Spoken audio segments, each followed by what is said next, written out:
ప్రభుత్వ రంగ బ్యాంకుల్లో క్లర్క్ పోస్టుల భర్తీ కోసం ఐబీపీఎస్ నోటిఫికేషన్ విడుదల చేసింది.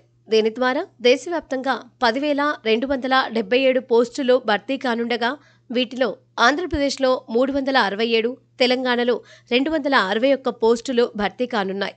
మొత్తం 11 బ్యాంకుల్లో ఇండియన్, యూకో బ్యాంకులు ఖాళీల వివరాలు పేర్కొన్నందున తుది ఎంపిక సమయానికి ఖాళీల సంఖ్య పెరగొచ్చు.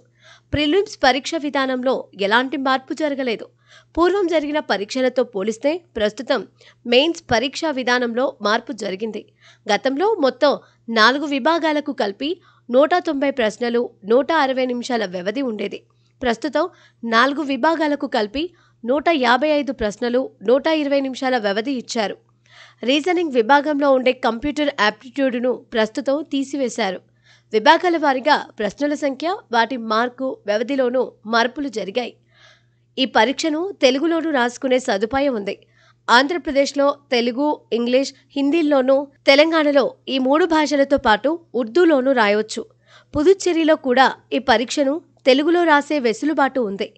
2 దశల్లో నిర్వహించే ఆన్లైన్ రాత పరీక్ష ద్వారా అభ్యర్థుల ఎంపిక జరుగుతుంది. మొదటి దశ ప్రిలిమ్స్లో నెగ్గిన వారిలో నుంచి పోస్టుల సంఖ్యను బట్టి నిర్ణీత సంఖ్యలో రెండో దశలోని మెయిన్స్కు ఎంపిక చేస్తారు. దీనిలో సాధించిన మార్కుల ఆధారంగానే తుది ఎంపిక జరుగుతుంది. ప్రిలిమ్స్ అర్హత పరీక్షగానే ఉంటుంది. అయితే సంబంధిత స్థానిక భాషలో మాట్లాడటం, చదవడం, రాయడం వచ్చుండాలి. అందువల్ల మెయిన్స్ తర్వాత భాషా ప్రావీణ్య పరీక్షను నిర్వహిస్తారు. దీనిలో ఉత్తీర్ణత తప్పనిసరి.